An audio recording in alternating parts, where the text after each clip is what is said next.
अपने show MBG speak के साथ बिलाल होरी आपकी खिदमत में हाजिर है। रिटायर्ड फौजी अफसरों की इस्लामाबाद नेशनल प्रेस क्लब में धमाकेदार एंट्री की बाज़गश्त अभी तक सुनाई दे रही है। GHQ में भी अस्करी क़यादत सर जोड़ कर बैठी है और इस हवाले से हिकमत अमली तय करने की कोशिश की जा रही है। सोच विचार हो रहा है कि इस सूरत हाल से कैसे निपटा जाए। लेकिन सवाल ये है कि ये जो रिटायर्ड जर्नल अचानक बाहर निकले हैं, इनका एजेंडा क्या है और क्या वाकई army chief general Qamar Javed Bajwa ने इनके साथ वादा किया था कि 90 दिन में इलेक्शन करवाए जाएंगे। ऐसे वादों की क्या हैसियत है, क्या वो आइनी और कानूनी तौर पर इस तरह का कोई वादा कर सकते हैं। और ये जो रिटायर्ड फ़ौजी इस वक्त निकले हुए हैं, फ़ौजी अफसर और मुहिम चला रहे हैं, ये इनके करतूत क्या हैं, अपने दौरान सर्विस ये क्या कारनामे सर अंजाम देते रहे हैं, इनके एजेंडा क्या है और वो कौन से हकीर ज़ाती मफादात हैं जिनकी वजह से ये बाहर निकले हैं और फ़ौज को पोलिटिसाइज़ करने की कोशिश कर रहे हैं। आज के शो में हम इसी हवाले से गुफ्तगू करेंगे। और ये जो तंजीम अभी सामने आई है रिटायर्ड फ़ौजी अफसरों की, इससे पहले रिटायर्ड फौजी अफसरों की एक एसोसिएशन हुआ करती थी, एक्स सर्विसमैन एसोसिएशन। अगरचे ये एसोसिएशन बताया जाता है कि पहले से मौजूद थी और इसका जो मकसद है वो रिटायर्ड फौजी अफसरों को कनेक्ट करना था और उनकी फलाह व बहबूद इस सोसाइटी का जो चार्टर और मंशूर है वो था। लेकिन जब 2007-8 में जनरल परवेज़ मुशर्रफ ने उस वक्त के चीफ जस्टिस इफ्तिखार चौधरी के ख़िलाफ़ जो है कार्रवाई की, रेफरेंस भेजा गया और फिर चीफ जस्टिस को जबरी तौर पर घर भेज दिया गया, रुखसत पर भेज दिया गया और अदलिया बहाली की तहरीक चली।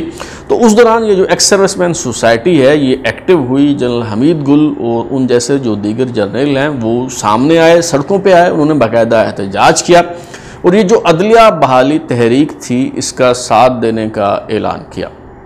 लेकिन हम देखते हैं कि जनरल परवेज़ मुशर्रफ के जाने के बाद ये जो एक्स सर्विसमैन सोसाइटी है दोबारा से बैकग्राउंड में चली गई, पस मंज़र में चली गई, क्योंकि ये कोई सियासी तंजीम तो थी नहीं, ना ही इसके कोई सियासी मकासद थे। तो ये एक दफ़ा फिर से गैर मुतहर्रिक और गैर फ़ाल हो गई। लेकिन कुछ अर्सा पहले एक और तंजीम उभर कर सामने आई है और इस तंजीम का नाम है वेटरन्स ऑफ पाकिस्तान, VOP। इसमें सिर्फ आर्मी के लोग नहीं हैं बल्कि पाकिस्तान एयरफोर्स के लोग भी हैं, पाकिस्तान नेवी के लोग भी हैं। और बताया जाता है कि ये अगरचे ऑफिशियली हमें पता नहीं है कि इस तंजीम का मंशूर और चार्टर जो है वो क्या है, लेकिन ये वेटरन्स ऑफ पाकिस्तान VOP नामी तंजीम जो है ये तब से मुतहर्रिक और फ़ाल हुई है जब से वज़ीर आज़म इमरान ख़ान को तहरीक अदम एतमाद के ज़रिए हटाया गया।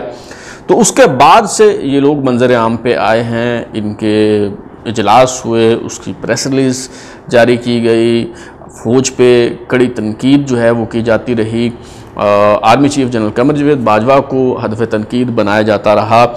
और फिर उसके बाद जो है इनकी मुलाकातें भी हुई army chief general Qamar Javed Bajwa से, उनसे कुछ इंटरेक्टिव सेशंस भी हुए। और अभी ये जो तंजीम है वेटरन्स ऑफ पाकिस्तान VOP, इससे वाबस्ता जो रिटायर्ड फौजी अफसर हैं वो गुज़श्ता रोज़ इस्लामाबाद नेशनल प्रेस क्लब पहुँचे। वहाँ पे अच्छा खासा हल्ला गुल्ला हुआ, तमाशा हुआ और उसकी बाज़गश्त अभी तक जो है वो सुनाई दे रही है। तो वहाँ पे इन्होंने कुछ इंकशाफात भी किए और कुछ मुतालबात भी सामने रखे। पहले आप ये वीडियो क्लिप मुलाहज़ा फरमाइए जिसमें लेफ्टिनेंट जनरल अली कुली ख़ान के साथ जो रिटायर्ड फ़ौजी अफसर मेगाफोन उठा के बात कर रहे हैं, उनका नाम ब्रिगेडियर मियां महमूद है। उन्होंने कुछ इंकशाफात किए और उन्होंने कुछ मुतालबात किए। ये मुलाहज़ा फरमाइए, इसके बाद हम अपनी गुफ्तगू जारी रखते हैं। कि हमने जब ये हालात ख़राब होना शुरू हुए तो हमारी एक team led by general Ali Kuli, supported by vice admiral Tasleem SJ बार एंड एयर मार्शल मसूद, हमने एक मीटिंग की जनरल बाजवा के साथ। और उस मीटिंग में जनरल बाजवा ने बड़ा क्लियरली ये वादा किया कि इस मुल्क के हालात को ठीक करने के लिए 90 दिन के अंदर अंदर वो इलेक्शन करवा देंगे। आज हमारा सवाल उनसे ये है कि उनका वो वादा जो है वो किधर गया। Army chief general Qamar Javed Bajwa ने इन फौजी अफसरों के साथ कोई वादा किया था, कोई यकीन दहानी करवाई थी 90 दिन के अंदर इंतखाबात करवाने की। इस हवाले से तो ज़ाहिर है मैं कुछ कहने से कास्तर हूँ, क्योंकि इस हवाले से किसी किस्म की भी कोई वजाहत या सफाई जो है अफवाज पाकिस्तान का महकमा ताल्लुकात आमा यानी ISPR ही जो है वो दे सकता है और सूरत हाल को वाज़ेह कर सकता है।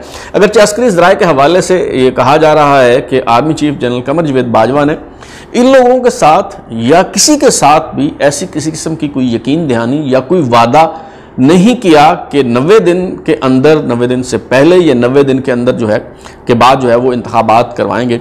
अब ये जो रिटायर्ड जर्नल हैं जो बेचारे बाहर निकले हैं नए इलेक्शन का मुतालबा लेके, आप इन्हें खा कुछ भी कहें, लेकिन मुझे इन बूढ़े जर्नलों, रिटायर्ड फौजी अफसरों की सादगी, मासूमियत और भोलपन पे सच्ची बात है कि हैरत भी हो रही है और कभी कभी मुझे प्यार भी आता है इन पे कि इन्होंने सारी सर्विस जो है, सारी ज़िंदगी जो है वो एक्टिव सर्विस में गुजार दी है और हर किस्म के उतार चढ़ाव इन्होंने देखा है। कुछ साजिशों, कुछ बगावतों का ये हिस्सा भी रहे हैं। जब जनरल ज़ियाउल हक ने टेक ओवर किया, अरान इक़्तिदार संभाली और चीफ मार्शल एडमिनिस्ट्रेटर बन के बैठ गए, तो उस वक्त गालबन ये सारे लोग जो इस वक्त वेटरन्स ऑफ पाकिस्तान के प्लेटफॉर्म से निकले हैं और इंतखाबात का मुतालबा कर रहे हैं और कह रहे हैं कि 90 दिन में हमारे साथ वादा हुआ था इंतखाबात का, गालबन ये सारे लोग उस वक्त एक्टिव सर्विस में होंगे, उस बगावत का ये हिस्सा होंगे और उन्हें बहुत अच्छी तरह से ये बात मालूम होगी कि जब मर्द मोमिन मर्द हक जनरल ज़ियाउल हक ने यह वादा किया था कि मैं 90 दिन के अंदर इंतखाबात करवाऊंगा, तो उसके बाद क्या हुआ, इन वादों की हकीकत क्या होती है। और जब कोई जर्नल, कोई डिक्टेटर इस तरह के वादे करता है तो उन वादों की कितनी अहमियत होती है और किस हद तक उन वादों पर अमल दरामद किया जाता है, ये बात वो बहुत अच्छी तरह से जानते होंगे कि 90 दिन तो क्या, वो फिर 1985 में जाके इंतखाबात हुए और वो भी गैर जमाती बुनियादों पर जो है हुए और फिर उसके नतीजे में भी जिस लूली लंगड़ी जमहूरियत ने जन्म लिया उस वज़ीर-ए-आज़म मोहम्मद खान जुनेजो को भी जो है जनरल ज़ियाउल हक ने बरतरफ कर दिया। तो उन्हें अच्छी तरह से ये मालूम होना चाहिए कि इन वादों की अहमियत जो है वो क्या होती है। उसके बावजूद अगर वो किसी वादे पे एतबार कर बैठे हैं तो उनकी सादगी, उनकी मासूमियत और उनके भोलपन पर हैरत का इजहार किया जा सकता है। लेकिन कुछ संजीदा नौइयत के सवालात भी हैं जिन पे गौर किया जाना चाहिए, जिनका जवाब दिया जाना चाहिए। और उसमें सबसे अहम तरीन सवाल ये है कि ये रिटायर्ड फौजी अफसर किस हैसियत से इंतखाबात का मुतालबा कर रहे हैं। क्या वेटरन्स ऑफ पाकिस्तान VOP कोई सियासी जमात है? अगर तो ये कोई सियासी जमात है, इसका सियासी एजेंडा है, तो आप इसे इलेक्शन कमीशन ऑफ पाकिस्तान में रजिस्टर करवाएं, बिल्कुल सियासत करें, यह आपका बुनियादी हक है। सियासी मुतालबात भी सामने रखें, सियासी जद्दोजहद भी करें। लेकिन ये क्या खूब पर्दा है कि चिलमन से लगे बैठे हैं, साफ छुपते भी नहीं, सामने आते भी नहीं। तो ये जो पर्दादारी है, अब इसको जो है वो ख़त्म होना चाहिए। आपने सियासत करनी है तो फिर सियासत करें, आप फ़ौज के पीछे जो है वो ना छुपें, फ़ौज का इस्तेमाल जो है वो आप ना करें। दूसरी अहम तरीन बात यह है कि army chief general Qamar Javed Bajwa क्या किसी के साथ ये वादा कर सकते हैं, क्या किसी को ये यकीन दहानी करवा सकते हैं कि 90 दिन के अंदर अंदर वो इंतखाबात करवाएंगे? क्योंकि अगर तो army chief general Qamar Javed Bajwa take over कर चुके हैं, इनको सबूताज करके उन्होंने कोई मार्शल एडमिनिस्ट्रेटर के तौर पे इंतज़ाम संभाल लिया, तो फिर तो वो ये यकीन दहानी करवा सकते हैं, 90 दिन के अंदर इलेक्शन का लॉलीपॉप दे सकते हैं, उस पर अमल दरामद चाहे हो या ना हो। लेकिन अगर इस मुल्क में सिविलियन हुकूमत है तो फिर जाहिर है आइन की पासदारी है, तो फिर उसमें election commission of Pakistan he election करवा सकता है। और कब होंगे इलेक्शन, इस बात का फैसला पार्लियामेंट ने करना है और इस बात का फैसला जो है वो हुकूमत ने करना है। तो army chief general Qamar Javed Bajwa जो हैं वो किसी को यकीन दहानी कैसे करवा सकते हैं? और ये जो रिटायर्ड फौजी अफसर हैं, जैसे मैंने पहले कहा कि अगर वो सियासत करना चाहते हैं तो वो ज़रूर करें, अपने आप को वो जिस भी सियासी जमात के साथ जो है वो वाबस्ता करना चाहते हैं करें, उसके बाद सियासत करें। लेकिन फ़िलहाल वो जो मुतालबा कर रहे हैं, फ़िलहाल जो वो बात कर रहे हैं, दरअसल वो ये चाह रहे हैं कि जनरल कमर जावेद बाजवा सियासत में मदाखलत करें, अपने हलफ से रूगर्दानी करें, आइन को सबूताज करें, मौजूदा हुकूमत को चलता करें और इंतखाबात करवाएं। वो ये नहीं चाहते कि फ़ौज न्यूट्रल हो, वो ये नहीं चाहते कि फ़ौज गैर जानबदार हो, वो ये नहीं चाहते कि फ़ौज अपने हलफ की पासदारी करे, वो ये नहीं चाहते कि फ़ौज आइन के साथ खिलवाड़ करने से बाज रहे, बल्कि वो ये चाहते हैं कि उनके महबूब सियासी लीडर को बरसर इक़्तिदार लाने के लिए जो भी करना पड़े वो फ़ौज करे, जैसे तैसे करके उन्हें दोबारा इक़्तिदार पर बिठाए। तो ऐसा मुतालबा फ़ौज से करना, फ़ौज को उकसाना, फ़ौज के रैंक्स में बगावत की तरगीब देना और ये मुतालबा करना कि वो अपने हल्फ से रूगर्दानी करें और सियासत में मदाखलत करें, ये कितना बड़ा जुर्म है, ये आप जावेद हाशमी साहब से पूछें, जिन्हें इस तरह के इल्ज़ामात के तहत हिरासत में लिया गया था।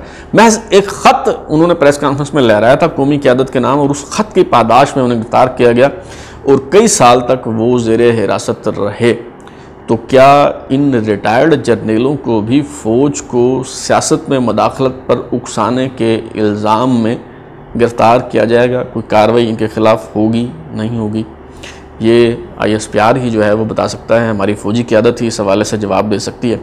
लेकिन ये जो जर्नल बाहर निकले हैं और जो इलेक्शन का मुतालबा कर रहे हैं, ये कौन है, इनका अपना तारुफ क्या है, ये कौन से हकीर सियासी मफादात हैं जिनकी खातिर ये फ़ौज को इस्तेमाल कर रहे हैं अपनी सियासत के लिए?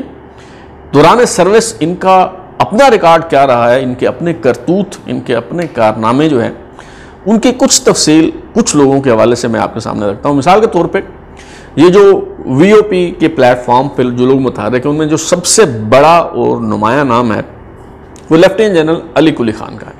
अब इन साहब का आलमिया कहें, बदकिस्मती कहें, या जो भी नाम दे लें, वो ये है कि ये ना तो खुद आर्मी चीफ बन सके और ना ही इनके वालिद गिरामी आर्मी चीफ बन सके। कुछ दोस्त जो हैं वो मीडिया पे ये बात कह रहे हैं कि जी अली कुली खान को नवाज शरीफ ने आर्मी चीफ नहीं बनाया और इनके वालिद को भुट्टो ने आर्मी चीफ नहीं लगाया, इस बात की इन्हें रंजिश है, गिला।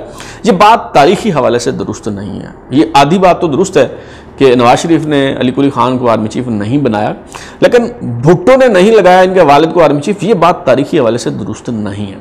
क्योंकि भुट्टो के आने से पहले, बहुत पहले, इनके वालिद जो हैं वो रिटायर हो चुके थे। मैं बताता हूँ आपको, जो अली कुली खान के वालिद हैं मेजर जनरल हबीबुल्लाह खटक, ये अयूब खान के समधी हैं। इनकी बेटी की शादी गोहर अयूब से हुई है, यानी अयूब खान के बेटे जो गोहर अयूब हैं वो बहनोई हैं लेफ्टिनेंट जनरल अली कुली खान के। अली कुली खान की हमशीरा की शादी गोहर अयूब से हुई है। अब जब ये इन्होंने अयूब खान साहब ने कमांडर इन चीफ का ओहदा छोड़ना था और फील्ड मार्शल के ओहदे पे उन्होंने खुद ही अपने आप को जो है वो तरक्की दे दी, खुद ही अपने आप को फील्ड मार्शल उन्होंने बना दिया। तो ये जब फैसला उन्होंने करना था और नए कमांडर इन चीफ की तैनाती होनी थी, उससे पहले मेजर जनरल हबीबुल्लाह खटक को लंदन भेजा गया एक कोर्स करने के लिए। और जब वो वापस आए तो सबका यही ख्याल था कि जी मेजर जनरल हबीबुल्लाह खटक जो हैं वो अफवाज पाकिस्तान के नए कमांडर इन चीफ होंगे। लेकिन जनरल अयूब खान को कुछ तहफ़्फ़ुज़ात थे, उनका ख्याल था कि अगर हबीबुल्लाह खटक को आर्मी चीफ बनाया गया तो ये बड़े तगड़े किस्म के आर्मी चीफ होंगे और उन्हें यस मैन चाहिए था। तो उन्होंने मेजर जनरल हबीबुल्लाह खटक को नज़रअंदाज करके जनरल मूसा को जो है वो अफवाज पाकिस्तान का कमांडर इन चीफ तैनात कर दिया। और यूँ मेजर जनरल हबीबुल्लाह खटक जो हैं वो सुपरसीड हो गए, फ़ौज से रिटायर हो गए। उसके बाद उन्होंने कारोबार की दुनिया में जो है कदम रखा और गंधारा इंडस्ट्रीज़ के नाम से जो है वो एक कारोबारी सल्तनत खड़ी की। और अपने उनके जो दामाद हैं यानी अयूब खान के बेटे जो गोहर अयूब है, उन्होंने भी माल बनाया और हबीबुल्लाह खटक ने भी जो है वो माल बनाया। लेकिन बहर वो आर्मी चीफ नहीं बन सके, वो माल बनाने वाली एक अलग स्टोरी है। तो दूसरी मरतबा जो हुआ, जो दूसरी जो रंजिश है इन्हें, वो ये है कि जी जब जनरल जहांगीर करामत से इस्तीफ़ा लिया उस वक्त के वज़ीर-ए-आज़म नवाज शरीफ ने और नए आर्मी चीफ की तैनाती का फैसला होना था, तो लेफ्टिनेंट जनरल अली कुली खान जो हैं वो CGS थे और सीनियर मोस्ट भी थे। और सबका ये ख्याल था कि अली कुली खान के अलावा कुछ चॉइस नहीं है वज़ीर-ए-आज़म के पास। लेकिन मियाँ नवाज शरीफ ने core commander Mangla lieutenant general Pervez Musharraf को इस्लामाबाद बुलाया, मुलाकात की, उन्हें प्रमोट किया और आर्मी चीफ तैनात कर दिया। अली कुली खान जो हैं वो सुपरसीड हो गए और फ़ौज से सबकदोश हो गए, और वो भी उसके बाद जो है वो अपनी सियासी और ज़ाती सरगर्मियों में जो है वो मसरूफ़ हो गए। लेकिन ये जो रंजिश थी इसको उन्होंने भुलाया नहीं। नवाज शरीफ से उनका जो बुग़्ज़ है, उनकी जो नफ़रत है, उसकी बुनियाद ये है। इसी बुनियाद पे वो पीटीआई में शामिल हो गए। शायद आप में से बहुत कम लोगों को मालूम हो कि गुज़श्ता कोई 10-12 साल से लेफ्टिनेंट जनरल अली कुली खान जो हैं वो पीटीआई का बाकायदा हिस्सा हैं। तो यही तो अलमिया है कि अगर आप पीटीआई में हैं, अगर आप तो आप पीटीआई के प्लेटफॉर्म से करें सियासत। आपको किसने कहा है? आप ये फ़ौज के पीछे क्यों छुपते हैं, और ये जो वेटरन्स ऑफ पाकिस्तान के प्लेटफॉर्म को आप क्यों इस्तेमाल करते हैं सियासी सरगर्मियों के लिए?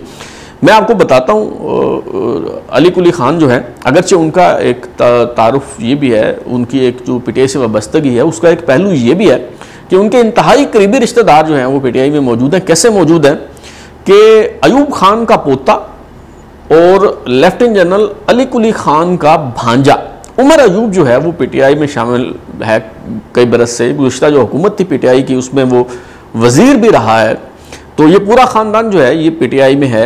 लेकिन ख़ुद अली कुली खान भी उन्होंने 2012 में तहरीक इंसाफ के चेयरमैन इमरान खान से मुलाकात की, और उन्होंने अपने भाई रज़ा कुली खान और दूसरे भाई अहमद कुली खान और अपने बेटे खालिद कुली खान के साथ लेफ्टिनेंट जनरल अली कुली खान ने पीटीआई में बाकायदा शमूलियत इख्तियार की 2012 में।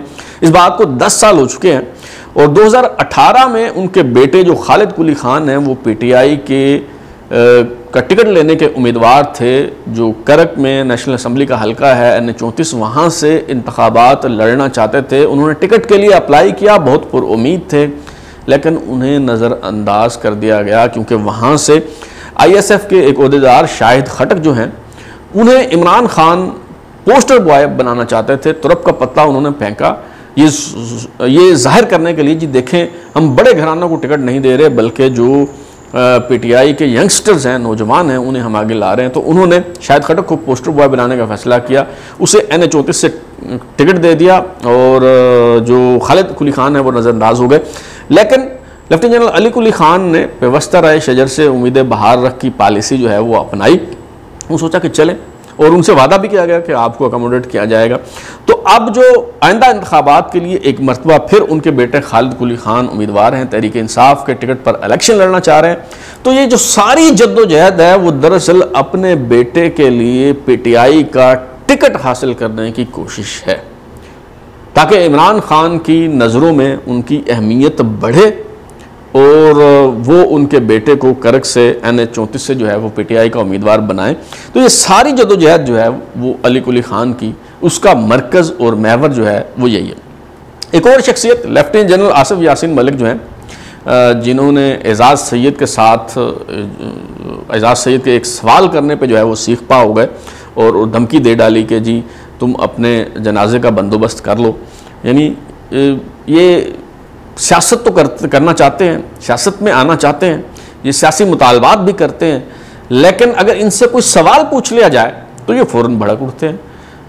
और सियासत में आने के बाद अगर कोई गिरफ्तारी का मरहला आ जाए तो फिर ये कहते हैं कि जी देखें मैंने तो 2 जंगें लड़ी हैं, मैं तो जी सितारा जुर्रत फलाना ढिमकाना, मैं तो 35 साल मेरी सर्विस है और मेरे साथ ये सलूक किया जा रहा है। भाई जब आप सियासत करेंगे तो आपके साथ वही सलूक होगा ना जो सियासतदानों के साथ होता है। फिर आप ये क्यों बताते हैं कि जी हमने ये किया हमने वो किया। फिर आप एक एज ए सिविलियन और एक एज ए पोलिटिकल वर्कर अपने आप को जो है वो उन सब मुश्किलात मसाइब और से गुजरने के लिए तैयार रखें जिनका सामना एक सियासी कारकुन को करना पड़ता है। तो बहरहाल ये लेफ्टिनेंट जनरल आसिफ यासीन मलिक साहब जो हैं, सबसे अहम इनका कारनामा ये है कि वैसे तो ये ISI में भी रहे हैं और भी मुख्तलिफ ओहदे पर रहे हैं, लेकिन जब एबटाबाद ऑपरेशन हुआ और उसामा बिन लादेन को मारने के बाद अमेरिकी कमांडोज आए और ऑपरेशन करके चले गए, उसकी लाश लेके चले गए, तो ये साहब जो हैं उस वक़्त कोर कमांडर पेशावर थे। इनकी हदूद में, इनके दायरा कार में ये सब कुछ हुआ।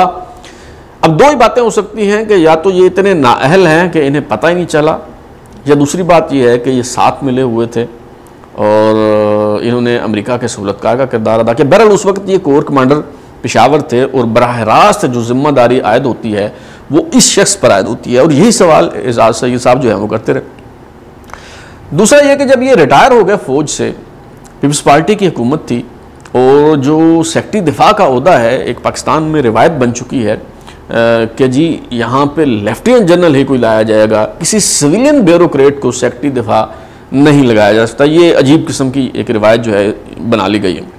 तो इसकी खिलाफ वर्जी की गई। पीपल्स पार्टी के दौरे हुकूमत में नरगिस सेठी साहबा को सेक्रेटरी दिफा बना दिया गया। इस पर उस वक्त की जो एस्टेब्लिशमेंट थी, जो ताकतवर तरीन लोग थे, वो बड़े नाराज़ हुए, बड़े सीख पा हुए। तो उस वक्त के जो आर्मी चीफ हैं उनको राज़ी करने के लिए जो है ये लेफ्टिनेंट जनरल आसिफ यासीन मलिक साहब जो हैं उन्हें फिर सेक्रेटरी दिफा लगा दिया गया। जो तीसरा नाम है इस हवाले से वो ब्रिगेडियर सैमन शेरिफ का है। और हाँ, एक और बात जो मैं भूल गया वो बता दूं कि ये जी लेफ्टिनेंट जनरल आसिफ यासीन मलिक साहब हैं, इनके सुसर पीटीआई के एमएनए हैं। तो गोया ये भी इनकी जो जद्दोजहद है वो अपने ज़ाती, जमाती और ख़ानदानी मफादात के लिए है, कोई मुल्क और कौम के लिए ये लोग जो हैं वो नहीं निकले हुए। ब्रिगेडियर सैमन शेरिफ जो हैं वो बाकायदा पीटीआई के ओहदेदार हैं। और जो 35 पंक्चर्स की स्टोरी थी जिस पे इमरान खान को बाद में माफ़ी मांगनी पड़ी और ये कहना पड़ा कि ये एक सियासी बयान था जिसे साबित नहीं किया जा सकता, वो जो 35 पंक्चर्स की दुर्फितनी थी वो इन्होंने छोड़ी थी। उस कहानी के खालिक ये ब्रिगेडियर सैमसन शेरिफ थे। तो ये सारे लोग जितने भी वेटरन्स ऑफ पाकिस्तान के प्लेटफॉर्म से जो लोग निकले हुए हैं, इन सारे लोगों का असल जो मसला है वो ये है कि ये किसी की बीवी पीटीआई में है, किसी का बेटा पीटीआई में है, किसी का बाप पीटीआई में है, कोई टिकट लेना चाह रहा है, कोई इमरान खान की नज़रों में अपनी अहमियत बढ़ाना चाह रहा है। इसलिए ये सारी उछल कूद जो है वो हो रही है और प्लेटफॉर्म यूज़ हो रहा है वेटरन्स ऑफ पाकिस्तान का। भाई आपने सियासत करनी है, आप ज़रूर करें। आप अपने आप को एक अलग सियासी जमात आप रजिस्टर करवा सकते हैं। आप पीटीआई का अस्करी विंग अपने आप को कहलवा सकते हैं। अगर आप पीटीआई के माउथ पीस बनना चाहते हैं ज़रूर बने, लेकिन फ़ौज के पीछे आप क्यों छुप रहे हैं? बेशुमार जर्नल हैं जिन्होंने जो सियासत में आए लेकिन उन्होंने फ़ौज के इदारे को अपनी ढाल के तौर पे इस्तेमाल नहीं किया। मिसाल के तौर पे मेजर जनरल उमराव खान ने 1970 के इलेक्शन में जमात इस्लामी के टिकट पे हिस्सा लिया लेकिन फ़ौज को ढाल के तौर पे इस्तेमाल नहीं किया। जनरल टिक्का खान जो हैं वो आर्मी चीफ रहे और बाद अज़ां पीपल्स पार्टी के सेक्रेटरी जनरल के तौर पे बड़ा तवील उनका सियासी कैरियर, लेकिन उन्होंने कभी ये नहीं कहा कि जी मैं तो आर्मी चीफ रहा, मैं तो फलाना रहा, ढमकाना रहा, मेरे साथ ये सलूक हो रहा है। वो किसी एक्स सर्विसमैन सोसाइटी या वेटरन्स ऑफ पाकिस्तान के प्लेटफॉर्म का सहारा उन्होंने जो है वो नहीं लिया। जनरल हुसैन अंसारी की मिसाल आपके सामने है। जनरल अब्दुल मजीद मलिक साहब जो हैं वो कई बार एमएनए मुंतखब हुए, वफाकी वज़ीर रहे, बड़ी उनका तवील सियासी कैरियर है। जनरल अब्दुल कादिर बलोच अभी भी सियासत में मुतहरिक और फ़आल हैं। कभी उन्होंने ये प्ली नहीं ली कि जी मैं चूँकि रिटायर्ड जर्नल हूँ और कोर कमांडर हूँ लिहाजा मुझे खुसूसी जो है वो प्रोटोकॉल दिया जाए। वो सियासत में आए हैं और एक सियासतदान के तौर पे सारे मामलात को जो है वो फेस करते हैं। जनरल सलाहुद्दीन तिरमिज़ी की मिसाल जो है वो आपके सामने है। जनरल अब्दुल क़य्यूम की मिसाल जो है वो आपके सामने है। और ये तो चंद जर्नलों के मैंने नाम लिए, वरना बहुत से रिटायर्ड फौजी अफसर हैं जो सियासत में आए और एक सियासतदान की हैसियत से उन्होंने सियासी अंदाज में अपनी लड़ाइयाँ लड़ी। उन्होंने फौज को ढाल के तौर पे इस्तेमाल नहीं किया। मिसाल के तौर पर फैसलाबाद की अगर आपसे बात करें तो दो शख्सियात का मैं जिक्र करूँगा। मेजर मोइन बारी जो हैं वो एमएनए रहे फैसलाबाद से, और मेजर राजा नादिर परवेज़ साहब का नाम जो है उससे कौन वाकिफ़ नहीं है, और बड़े असूल पसंद, बड़े ईमानदार किस्म के शख्सियत हैं और वो कई मरतबा वफाकी वज़ीर रहे, कई मरतबा एमएनए मुंतखब हुए और फौजी हल्कों में भी बड़े एहतराम की नज़र से देखे जाते हैं, लेकिन कभी उन्होंने फ़ौज को ढाल के तौर पर जो है वो इस्तेमाल नहीं किया। तो असल बात यह है कि आपने सियासत करनी है, आप ज़रूर करें, लेकिन आप खुल के मैदान में आएँ। आप फ़ौज के पीछे ना छुपें, आप फ़ौज के इदारे को इस्तेमाल ना करें, फ़ौज को पोलिटिसाइज़ ना करें। आपने जो मर्जी जिस मर्जी सियासी जमात को ज्वाइन करना है करें, या नई सियासी जमात बनानी है नई सियासी जमात बनाएं, कोई मसला नहीं है। लेकिन ये जो पर्दादारी है इसको जो है वो ख़त्म होना चाहिए। ये ना कहेंगे जी हम वेटरन्स ऑफ पाकिस्तान हैं, हम पाकिस्तान के हीरो हैं, हमने ये किया, हमने वो किया, हमने फ़लाँ किया, हमने काम किया, और फिर किसी सियासी जमात की आप तर्जुमानी करें, किसी सियासी जमात के लिए आप काम करें, फ़ौज के इदारे को इस्तेमाल करें, ये नहीं होगा और नहीं होना चाहिए। एक अच्छी बात जो है वो ये हुई है कि ये जो रिटायर्ड फ़ौजी मुतहर्रिक और फ़आल हुए हैं, अच्छी बात ये हुई है कि वो बातें जो कल तक मेरे जैसे लोग करते थे और उन्हें गद्दार कहा जाता था, उन्हें मुल्क दुश्मन करार दिया जाता था और कहा जाता था कि ये पाकिस्तान की सालमियत के ख़िलाफ़ बातें कर रहे हैं, पाकिस्तान की बका और सालमियत से खिलवाड़ कर रहे हैं और मुल्क दुश्मन है, रा के एजेंट है, पता नहीं कैसे कैसे इल्ज़ामात जो हैं वो लगाए जाते थे। अब वही बातें ये जो रिटायर्ड फ़ौजी अफसरान हैं वो न सिर्फ कर रहे हैं, बल्कि मैं तो बड़ा हैरान होता हूँ कि हम तो बड़ी मोहब्बत से, बड़ी अकीदत से, बड़े एहतराम के साथ तनकीद किया करते थे, करते हैं और करते रहेंगे, क्योंकि अफवाज पाकिस्तान जो है ये हमारी अफवाज हैं और हम जो बात करते हैं हम उसकी वेलफेयर के लिए करते हैं, हम उसकी भलाई के लिए करते हैं और वो हम करते रहेंगे। लेकिन ये जिस लबो लहजे में बातें हो रही हैं उनको देख के बड़ी हैरत होती है कि जिन बातों पे हमें गद्दार कहा जाता था अब उससे कहीं ज़्यादा ख़तरनाक अंदाज में वही बातें जो हैं वो की जा रही हैं। अभी ये जो वेटरन्स ऑफ पाकिस्तान के प्लेटफॉर्म से प्रेस क्लब में साबिक़ फ़ौजी अफसरों ने कुछ मुतालबात रखे, कुछ बातें की, उसी में जो ब्रिगेडियर मियां महमूद है जो मेगाफोन लेके जनरल अली कुली ख़ान के साथ बैठ के जो है बात कर रहे थे, उन्होंने उसी गुफ्तगू के दौरान जो है वो ये इतराफ़ किया कि सबसे पहली गद्दारी इस मुल्क के साथ जनरल अयूब खान ने की। सबसे पहली बार उन्होंने मुल्क दुश्मनी अयूब खान ने की और उन्होंने बड़ा बीर का जो अड्डा था वो अमरीकियों को बेच दिया। वैसे उन्होंने पूरी बात नहीं की, पूरी बात यह है कि जनरल अयूब खान के जराइम की फहरिस्त बहुत तवील है। उन्होंने सिर्फ बड़ा बीर का अड्डा नहीं बेचा, उन्होंने बहुत कुछ बेच दिया। जनरल अयूब खान ने पाकिस्तान का पानी बेच दिया, पाकिस्तान के दरियाओं का पानी इंडिया को बेच दिया। जी जो सिंध तास मुआहदा है, पैसे ले लिए उन्होंने, पानी बेच दिया और उसका खमियाजा हम अभी तक जो है भुगत रहे हैं। और भी बहुत कुछ उन्होंने बेच दिया। मार्शल के वाले से मैंने सीरीज़ किया, उसमें ये सारी तफसील जो है वो मौजूद है। तो ये बातें जो हैं, जैसे मैंने कहा कि अब जो रिटायर्ड फ़ौजी अफसर हैं, जो फ़ौजी घराने हैं, उनकी तरफ से जो है वो की जाने लगी हैं। एक ख़ातून जो ख़ुद को बताती हैं कि जी वो एक रिटायर्ड फ़ौजी अफसर की अहलिया हैं और एक सर्विंग फ़ौजी अफसर की वालदा हैं, ज़रा मुलाहजा फरमाइए कि वो अपनी गुफ्तगू में क्या फरमा रही हैं। ये वीडियो जो है वो सोशल मीडिया पे ज़ेर गर्दिश है और देखिए कि वो किस अंदाज में, किस लबो लहजे में क्या फरमा रही हैं, किसे कह रही हैं और क्या करार दे रही हैं।